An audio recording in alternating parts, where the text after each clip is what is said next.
तो जैसा कि पिछले एपिसोड में हमने देखा था कि चेंतियान को एंशिएंट स्वॉर्ड एम्पायर ने 5 स्पिरिट टेक्निक सिखा दी थी, जिसे तो सीखने के बाद चेंतियान काफी खुश है और थोड़ी देर यूं ही मार्शल आर्ट प्रैक्टिस करने के बाद वो बाहर आ जाता है, जहाँ पर तो उसकी मुलाकात सिस्टर लाओशी से हो गई। इसके बाद तो ये दोनों ही मार्केट में आ गए, जहाँ पर चेंतियान देखता है कि उसके कजिन्स को कुछ लोग बुली करने की कोशिश कर रहे हैं। इसी वजह से चेंतियान उन लोगों के पास चला गया और वो पुलिस यहाँ पर बड़ी ही चालाकी का इस्तेमाल करते हुए चेंतियान को खुद के जाल में फंसा चुके, क्योंकि उन्होंने चेंतियान के साथ एक शर्त लगाई थी, जिसके अकॉर्डिंग तो अगर चेंतियान उनसे फाइट को जीत लेगा तो उसे मिलेगा सिल्वर पेंटेड विला, मगर अगर चेंतियान उनसे हार जाता है तो उसे देनी होंगी अपनी स्काई स्टोन की माइंस। और ये बात तो चेंतियान ने अपने फादर को भी बता दी। इसी वजह से वो उससे कहने लगे कि चेंतियान तुम्हें इस फाइट को जीतना होगा। तो नेक्स्ट एपिसोड की शुरुआत में हमें शून एंड वेंगचेन रेस्टोरेंट दिखाया गया, जहाँ पर तो चेंतियान, सिस्टर लाओशी और चेनन पहुँच चुके थे, पर यहाँ पर तो आसपास कोई भी मौजूद नहीं है। इसी वजह से चेंतियान उनसे कहने लगा ये वाला रेस्टोरेंट तो रॉयल फैमिली के one of the most famous restaurants में से एक है, तो फिर भी यहाँ पर ज्यादा लोग मौजूद क्यों नहीं। उसकी बात सुनते साथ ही चेनन उसे जवाब देते हुए कहने लगा, ब्रदर मेरे सुनने में ऐसा आया था कि इस पूरे रेस्टोरेंट को बाइली फैमिली ने बुक कर लिया है और अब तो यहाँ पर सिर्फ वही फैमिलीज आ सकती हैं जिन्होंने तो आने वाले कंपटीशन में पार्टिसिपेट किया हो। उसकी सारी बातें सुनकर चेंतियान कहता है अगर ऐसी बात है तो फिर तो बाइली फैमिली काफी ज्यादा रिच और पावरफुल होगी। और यूं ही ये लोग चलते चलते एक टेबल पर पहुंच चुके थे कि सिस्टर लाओशी पर गोनसन की नजर पड़ गई, जिसे तो देखते साथ ही गोनसन अपना दिल हार बैठा और वो फौरन से अपनी जगह से उठते हुए सिस्टर लाओशी के पास जाकर उसे कहता है मैंने कभी सोचा भी नहीं था कि तुम जैसे खूबसूरत चीज इस दुनिया में एग्जिस्ट करती है। गोनसन तो यहाँ पर सिस्टर लाओशी के साथ फ्लर्ट करने की कोशिश कर रहा था। वो अपनी बात को और ज्यादा आगे बढ़ाते हुए कहता है हम लोग कहीं और चलकर भी बात कर सकते हैं, पर सिस्टर लाओशी का तो ऐसा कोई मूड नहीं था, इसीलिए वो उसे मना करते हुए कहने लगी हम दोनों एक दूसरे को नहीं जानते। गोनसन जिन तो यहाँ पर ताल्लुकात बढ़ाने के चक्कर में था, इसीलिए वो सिस्टर लाओशी से कहता है कि कोई बात नहीं हम लोग जान लेंगे। वैसे मेरे ख्याल से आप रॉयल सिटी में न्यू आए हैं, इसी वजह से मैं आपको हमारी सिटी की खूबसूरती दिखाना चाहता हूँ। आप यकीनन वो सब देखकर काफी खुश होंगी, चलो चलते हैं। सिस्टर लाओशी को भी यहाँ पर ये बात अच्छे तरीके से समझ आ चुकी थी कि ये नमूना ऐसे नहीं मानने वाला, इसीलिए वो दोबारा से उसे मना करते हुए कहती है मुझे तुम्हारे साथ कहीं भी जाने में कोई इंटरेस्ट नहीं, इसी वजह से अब यहाँ से दफा हो जाओ। सिस्टर लाओशी के ये कहते साथ ही गोनसन जिन की तो ईगो हर्ट हो चुकी, इसी वजह से अब तो वो सिस्टर लाओशी को जबरदस्ती अपने साथ लेकर जाना चाहता है, जिसकी वजह से तो उसने अपना हाथ आगे की तरफ बढ़ा दिया, पर चेंतियान के होते तो ऐसा कभी नहीं कर सकता। इसी वजह से चेंतियान फौरन से आगे की तरफ बढ़ते हुए उसके हाथ को बीच में ही रोक देता है। गोनसन जिन चेंतियान का ऐसा रवैया देकर उसे सवाल करते हुए कहने लगा नमूने आखिर तुम कौन हो और तुम्हारी हिम्मत भी कैसे हुई हमारे मामले में टांग अड़ाने की। चेंतियान तो उसके सारे सवालों को इग्नोर करके उल्टा उसी की बेइज्जती करते हुए कहने लगा तुम्हें क्या सुनाई नहीं दिया, सिस्टर लाओशी ने तुमसे कहा कि यहाँ से दफा हो जाओ, मतलब कि अब तुम्हें यहाँ से दफा हो जाना चाहिए। चेंतियान की ये सारी बातें सुनते साथ तो गोनसन जिन बहुत ज्यादा भड़क चुका, इसीलिए वो गुस्सा होते हुए कहता है कमीने तुम्हारी हिम्मत भी कैसे हुई मुझे ये सब कहने की, लगता है तुम मरना चाहते हो। चेंतियान तो अभी भी उसकी बात का कोई भी जवाब ना देते हुए उसके हाथ को जोर से मोड़ना शुरू कर देता है, जिसकी वजह से तो गोनसन जिन को काफी ज्यादा पेन हो रहा था। तभी वहाँ पर गोनसन जिन की पार्टी का ही एक बंदा जिसका नाम था मिस्टर जियान वो पहुँच जाता है, और ये बंदा तो काफी ज्यादा पावरफुल था क्योंकि मिस्टर जियान तो मार्शल आर्ट के 4th लेवल पर है। वो गोनसन जिन से सवाल करते हुए कहने लगा क्या तुम्हें मेरी हेल्प चाहिए। बेचारा गोनसन जिन तो अपना हाथ अभी भी चेंतियान से छुड़वा नहीं पाया था और आखिरकार चेंतियान ने उसका हाथ खुद ही छोड़ दिया। अब गोनसन जिन मिस्टर जियान के पास जाकर उसे कहने लगा लगता है कि आप इस मैटर में इंटरेस्टेड हैं, तो क्यों ना आप इन गवारों को इनकी औकात ही दिखा दें। हमारा चेंतियान भी किसी से कम थोड़ी है, वो भी फाइट के लिए बिल्कुल तैयार था। ये देखते हुए तो मिस्टर जियान ने अपनी सोर्ड को बाहर निकाल लिया और जैसे इन दोनों की सोर्ड्स आपस में टकराई तो एक एनर्जी ब्लास्ट के साथ ये दोनों ही पीछे की तरफ हट गए। इससे पहले कि इन दोनों के दरमियान इंटेंस फाइट हो पाती, वहाँ पर बाइली फैमिली की यंग डॉटर पहुँच चुकी। बाइली फेंगशुई भी देखने में काफी ज्यादा खूबसूरत है, न सिर्फ ब्यूटीफुल बल्कि स्ट्रॉन्ग भी, क्योंकि वो मार्शल आर्ट के 5th लेवल पर है। फेंगशुई के साथ हमें यहाँ पर माई और जिन वूजी भी नजर आए। फेंगशुई तो यहाँ पर आते साथ ही इन दोनों को रोक कर मना करते हुए कहने लगी तुम दोनों बस कर जाओ, क्योंकि अगर तुम दोनों की वजह से यहाँ पर कोई भी चीज डैमेज हुई तो शर्मिंदगी का सामना हमारी फैमिली को करना होगा, और वैसे भी जल्दी कंपटीशन स्टार्ट हो जाएगा तो तुम लोग वहाँ पर जाकर अपनी पावर्स को दिखा सकते हो। मिस्टर जियान तो फेंगशुई के सामने अच्छा बनने का नाटक करते हुए फौरन से अपनी सोर्ड को अंदर की तरफ रखते हुए कहने लगा जैसा आप चाहती हैं मैं बिल्कुल वैसा कर दूंगा। जबकि चेंतियान को तो फेंगशुई से जरा बराबर भी फर्क नहीं पड़ता, इसी वजह से वो उससे बगैर कुछ कहे सिस्टर लाओशी और चेनन के साथ यहाँ से रवाना हो गया। तभी फेंगशुई उसे पीछे से आवाज लगाते हुए कहती है यंग मैन जरा रुक जाओ, क्या हम लोग थोड़ी देर के लिए बैठकर बात कर सकते सकते हैं, जिस पर तो चेंतियान उसे जवाब देते हुए कह रहा था, आपकी इस काइंडनेस का बहुत शुक्रिया, पर मुझे और भी बहुत सारे काम हैं, इसी वजह से मैं अब यहाँ से चलता हूँ। ये कहते साथ ही चेंतियान दोबारा से अपने घर की तरफ रवाना हो गया। माई तो चेंतियान की ऐसी एरोगेंसी देखकर बहुत ज्यादा भड़क चुका था। इसी वजह से वो आगे की तरफ आते हुए फेंगशुई से कहने लगा, आपको इसे जिंदा नहीं छोड़ना चाहिए, जिस पर तो फेंगशुई उल्टा उसे ही डांटते हुए कहती है, तुम अपनी बकवास बंद करो और ये फैसला मैं करूंगी कि किसे छोड़ना है और किसे नहीं। माई तो यहाँ पर मौके पर चौका मारने के लिए आया था, पर फेंगशुई ने तो उसी के चक्के छुड़ा दिए। इसके बाद हमें रात का सीन दिखाया गया, जहाँ पर तो सिस्टर लाओशी छत के ऊपर बैठी चांद को देख रही थी। तभी वहाँ पर चेंतियान भी आ गया और आते साथ ही सिस्टर लाओशी से कहने लगा, मुझे पहले से ही मालूम था कि तुम मुझे यहीं पर मिलोगी। वैसे तुम्हें पता है कि फादर वापस आ चुके और उन्होंने मुझे बताया कि बाइली सिटी के लॉर्ड ने यहाँ पर एक बड़े कंपटीशन को अरेंज किया है। इसका मकसद ये नहीं कि आउटस्टैंडिंग टैलेंट्स को चूज किया जाए, बल्कि ये तो सिर्फ एंजॉयमेंट के लिए है, लेकिन हम लोग इस अपॉर्चुनिटी से फायदा उठा सकते हैं। मिस्टर जियान, गोनसेन जिन, माई और जिन वूजी की स्ट्रेंथ को पता लगाने के लिए ये हमारे पास एक अच्छा मौका होगा। चेंतियान की ये सारी बातें सुनकर सिस्टर लाओशी उससे कहने लगी, हाँ तुम बिल्कुल सही कह रहे हो, इससे हमें बाइली फेंगशुई की स्ट्रेंथ का भी पता चल जाएगा। अब चेंतियान उसे कहते हैं कि हाँ उससे डील करना थोड़ा मुश्किल है, क्योंकि फेंगशुई मार्शल आर्ट के 5th लेवल पर होने के साथ साथ बाइली फैमिली के एंसेस्ट्रल तुरोंग स्पिरिट भी रखती है। इसे द डेड गोस्ट क्राइस भी कहा जाता था और ये एक ऐसी टाइप की मार्शल स्पिरिट थी जिसकी ग्रोथ लोगों को मारने की वजह से होती है। इस टेक्निक की मदद से लोगों के माइंड को इफेक्ट करके उनकी सोल्स को छीन लिया जाता था।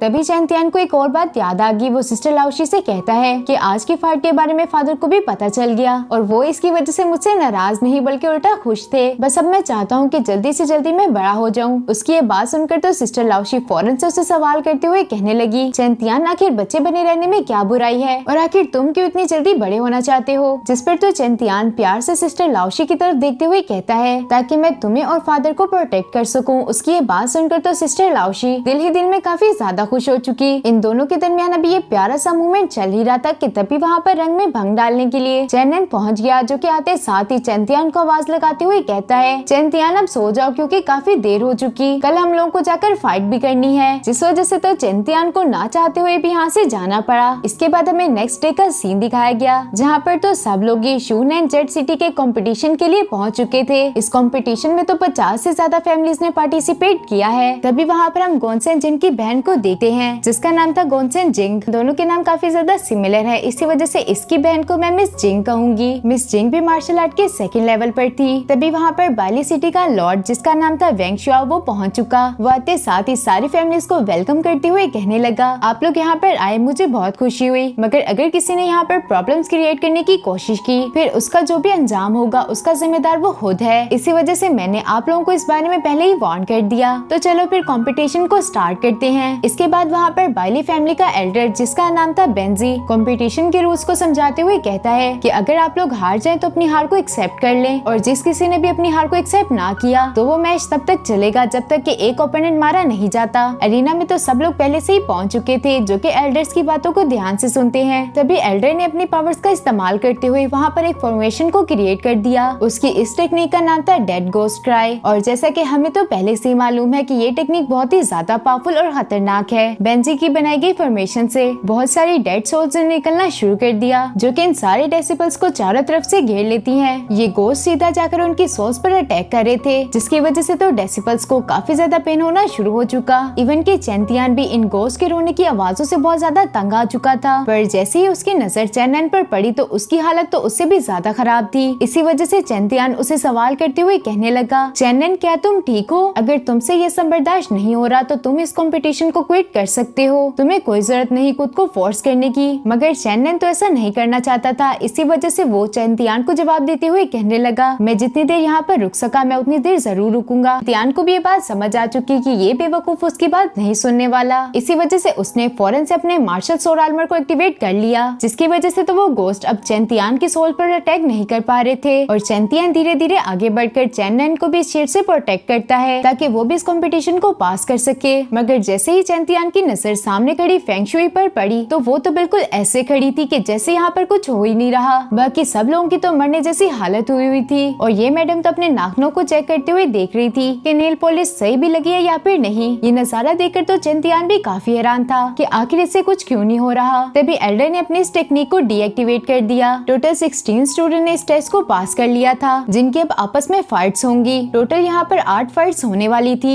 ये सेकंड राउंड ऑफ एलिमिनेशन होगा। इसमें आपको अपने ओपोनेंट को हराते हुए फाइट को जीते हुए थर्ड राउंड के लिए क्वालिफाई करना होगा। एल्डर ने तो पेयर्स को डिसाइड करते हुए ये अनाउंसमेंट कर दी कि सबसे पहला मैच होने वाला है सिस्टर लाओशी और मिस जिंग के बीच। ये दोनों ही लेडीज काफी ज्यादा स्ट्रॉन्ग थी। अब देखना ये है कि इन दोनों में से आखिर जीतेगा कौन। जबकि यहाँ पर सेकंड फाइट होने वाली थी चेन तियान और बाइली फैमिली के यंग मास्टर के दरमियान। इस यंग मास्टर का नाम था बिंघे। बिंघे बाइली फैमिली का सबसे ज्यादा स्ट्रॉन्ग वॉरियर है। चेन तियान अपने से इतने ज्यादा स्ट्रॉन्ग वॉरियर का मुकाबला भला कैसे करेगा। ये अनाउंसमेंट सुनते साथ तो वहाँ मौजूद एक हेड चेन तियान के फादर से कहने लगा, वैसे तुम्हारे बेटे की किस्मत तो बहुत ही खराब है क्योंकि उसका मुकाबला सेकंड राउंड में ही सबसे स्ट्रॉन्ग ओपोनेंट से हो गया। उसकी ये बात सुनकर तो चेन तियान का फादर भी परेशान हो जाता है। वो तो सोच में पड़ गया कि आखिर चेन तियान क्या करेगा। और इसी के साथ हमारा ये वाला एपिसोड यहीं पर खत्म हो जाता है। तो नेक्स्ट एपिसोड देखना मत भूलना क्योंकि यहाँ पर होने वाली एक